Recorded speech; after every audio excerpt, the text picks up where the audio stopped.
ಮುಂದೆ ನೋಡ್ಕೊಂಡು ಬಾ ಸರ್ಸು, ಇಲ್ದಿದ್ರೆ ಎಡವು ಬೀಳ್ತೀಯಾ. ಎಡಿಯು ಬಿದ್ರೆ ಕಾಪಾಡಕ್ ನೀವಿದ್ದೀರಲ್ಲ. ನಾನು ಹಂಗೆಲ್ಲ ಕಾಪಾಡಲ್ಲಪ್ಪ. ಕಾಪಾಡಲ್ವಾ?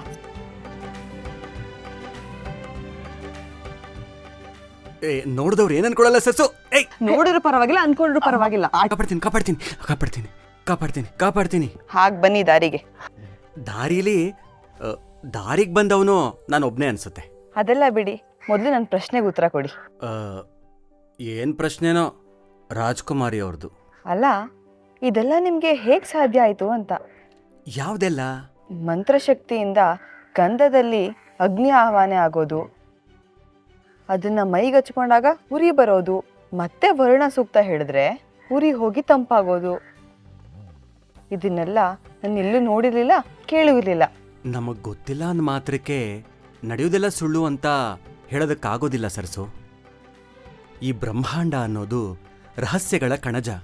ಪ್ರತಿಯೊಂದು ಶಬ್ದಕ್ಕೂ ತನ್ನದೇ ಆದ ಶಕ್ತಿ ಇದೆ. ಆ ಬಿಡಿಬಿಡಿಯಾದ ಶಬ್ದಗಳ ಶಕ್ತಿಯನ್ನ ನಿರ್ದಿಷ್ಟವಾದ ಸೂತ್ರದೊಳಗೆ ತಂದು ಅದನ್ನ ನಿಯಮಬದ್ಧವಾಗಿ ಉಚ್ಚರಿಸಿದರೆ ಪ್ರಕೃತಿಯ ಪಂಚಭೂತಗಳನ್ನ ಕೈವಶ ಮಾಡ್ಕೋಬಹುದು ಅನ್ನೋ ರಹಸ್ಯವನ್ನ ಸಾವಿರಾರು ವರ್ಷದ ಹಿಂದೇನೆ ನಮ್ಮ ಋಷಿಮುನಿಗಳು ಕಂಡುಕೊಂಡಿದ್ರು. ಅವರ ಮನಸ್ಸೆಂಬ ಪ್ರಯೋಗಶಾಲೆಯಲ್ಲಿ ರೂಪುಗೊಂಡ ಅಸ್ತ್ರಗಳೇ ಈ ಮಂತ್ರಗಳು. ಸುಮ್ಮನೆ ಬಾಯ್ಪಾಠ ಮಾಡಿ ಹೋಮ ಪೂಜೆ ಹವನಗಳಲ್ಲಿ ಹೇಳೋದಕ್ಕಷ್ಟೇ ಅಲ್ಲ, ದೇವತೆಗಳು, ದೆವ್ವಗಳು, ವರುಣ, ಮರಣ ಯಾರನ್ನ ಬೇಕಾದರೂ ಒಲಿಸ್ಕೋಬಹುದು. ಅಷ್ಟು ಶಕ್ತಿ ಮಂತ್ರಗಳಿಗಿವೆ.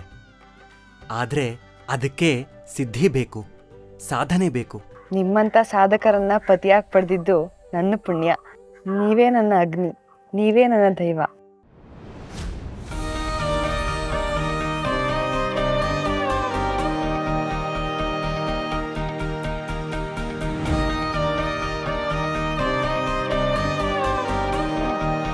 ಭಟ್ರು,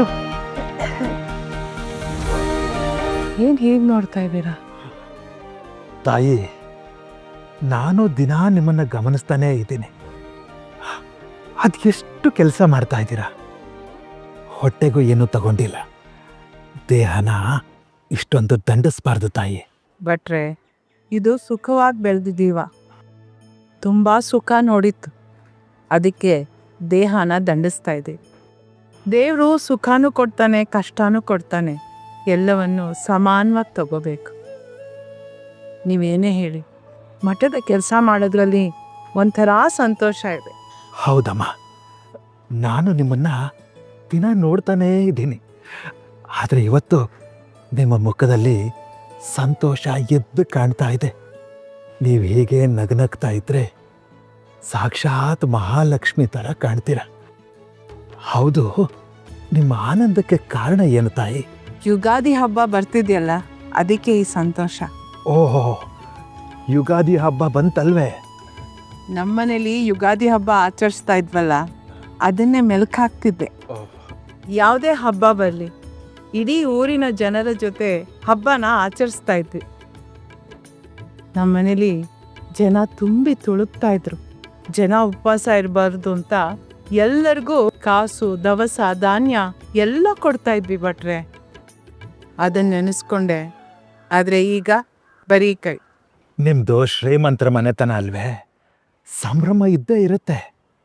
ಇದ್ದಾಗ ಕೈ ತುಂಬ ದಾನ ಮಾಡಿದ್ದೀರ. ದಾನ ಮಾಡಿರೋದನ್ನ ಮೆಲ್ಕಾಕೋದೇ ಒಂಥರ ಆನಂದ. ಇನ್ನು ಇವರಿಬ್ರಿಗೆ ಮುದಿ ಹಸುಗಳ ಹಾಗೆ ಮೆಲ್ಕಾಕೋದೇ ಕೆಲಸ ಗೋವಿಂದ. ತುಂಬ ಮೆಲ್ಕ್ ಹಾಕಿದ್ರೆ ಹಲ್ಲು ಉದ್ರೋಗಲ್ವಾ ಗುರುವೆ? ಉದ್ರೋದ್ರೆ ಸಂತೋಷ ಪಡೋಣ ಬಿಡು ಗೋವಿಂದ. ಈ ಮುದುಕಿ ನಮ್ಮಪ್ಪನ್ನ ಮಠಕ್ಕೆ ಬದ್ದಿರೋ ಹಾಗೆ ಮಾಡಿದ್ಲು. ಆ ಮುದುಕನಿಂದ ನಾವು ಪಡಬಾರ್ದೇ ಇರೋ ಕಷ್ಟಗಳನ್ನೆಲ್ಲ ಪಟ್ಟೋ. ಇವರಿಬ್ರು ಈಗ ಮಠಕ್ಕೆ ಸ್ವರ್ಗ ನೋಡಬೇಕು ಅಂತ ಬಂದಿದ್ದಾರೆ. ಆದರೆ ನಾನು ಅವ್ರನ್ನ ನರ್ಕಕ್ಕೆ ಕಳ್ಸೋವರೆಗೂ ಸುಮ್ಮನಿರೋದಿಲ್ಲ ಗೋವಿಂದ. ಹೌದು ಭಟ್ರೆ, ಭಗವಂತ ನಮಗೆ ಶ್ರೀಮಂತಿಕೆ ಕೊಟ್ಟಿದ್ದ, ಅದನ್ನು ಸದ್ಬಳಕೆ ಮಾಡ್ಕೊಂಡ್ವಿ ಅನ್ನೋ ಆನಂದ ಇದ್ದೇ ಇರುತ್ತೆ. ಅಮ್ಮ, ನೀವು ಭಗವಂತ ಕೊಟ್ಟಿರೋ ಶ್ರೀಮಂತಿಕೆನ ಸದುಪಯೋಗ ಮಾಡ್ಕೊಂಡಿದ್ದೀರ. ಹೌದು, ಈಗ ಮೂಲರಾಮನ ಸೇವೆ ಮಾಡಿ ನನ್ನ ಜೀವನ ಪಾವನ ಮಾಡ್ಕೋಬೇಕು ಅಂತ ಬಂದಿದ್ದೀನಿ. ಈ ಪಾವನ ಅಂದರೆ ಏನು ಗುರುವೆ? ಪಾವನ ಅಂದರೆ ಥೀತಿ. ಈ ಮುದುಕ ಮುದುಕಿಗೆ ಒಂದು ಗತಿ ಕಾಣಿಸಿ ತಿಥಿ ಮಾಡೋರು ನಾವೇ ಅಲ್ವೇ ಗೋವಿಂದ. ಏನೇ ಆದರೂ ಮೊನ್ನೆ ಯಾಕೋ ನನಗೆ ತುಂಬ ನೋವಾಗ್ಬಿಡ್ತು ಭಟ್ರೆ. ಯಾಕೆ ತಾಯಿ, ಏನಾಯ್ತು?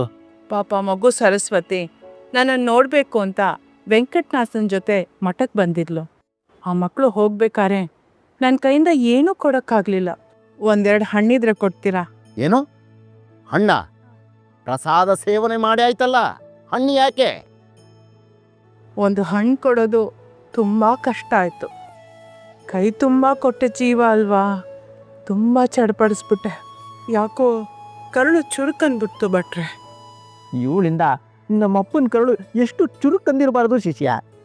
ನೀವು ಅವ್ರನ್ನ ಬರಿಗೈನಲ್ಲಿ ಕಳಿಸಿದ್ರಿ, ಅದ್ರ ಹಿಂದೆ ಮೂಲರಾಮನ ಸಂಕಲ್ಪ ಇದೆ ಅಂತ ಅನ್ಕೊಳ್ಳಿ.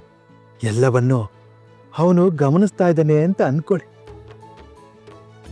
ಆಗ ಈ ನೋವುಗಳಿಂದ ನೀವು ಹೊರಗಡೆ ಬರ್ಬೋದು.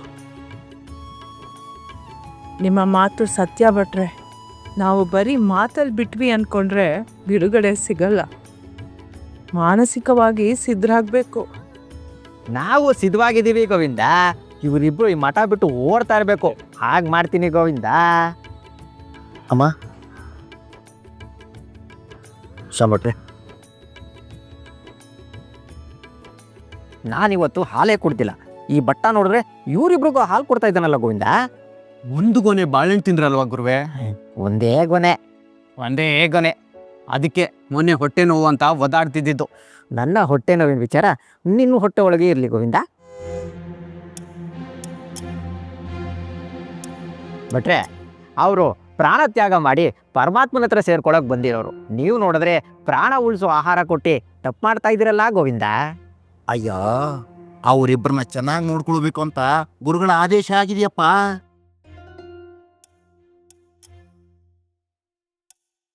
ಗುರುಗಳು ತುಂಬಾ ಒಳ್ಳೆಯವರು. ಅವ್ರು ಎಲ್ಲರೂ ಚೆನ್ನಾಗಿರ್ಬೇಕು ಅಂತ ಬಯಸೋರು. ಆದ್ರೆ ನಾವಂತವ್ರಲ್ವೇ. ನಾವು ಒಳ್ಳೆಯವ್ರಾಗ್ಬಿಟ್ರೆ ಏನ್ ಚೆನ್ನಾಗಿರುತ್ತೆ ಗೋವಿಂದ.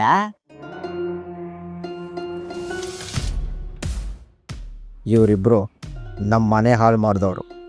ಇವರಿಬ್ರಿಗೂ ನೀವು ಹಾಲು ಹಣ್ಣು ಕೊಡ್ತಾ ಇರೋದು ನೋಡಿದ್ರೆ ನಾನು ವಿಷ ಕೊಡ್ದಾಗ್ತಾ ಇದೆ ಗೋವಿಂದ. ಮತ್ತೆ ಏನ್ ಮಾಡೋದು? ಯುಗಾದಿ ಹಬ್ಬಕ್ಕೆ ಹಬ್ಬದ ಊಟ ತಿಂದು ಬಾಯಿ ಚಪ್ಪರಿಸ್ಬೇಕು ಅಂತ ಯೋಚನೆ ಮಾಡ್ತಾ ಇದ್ದಾರೆ.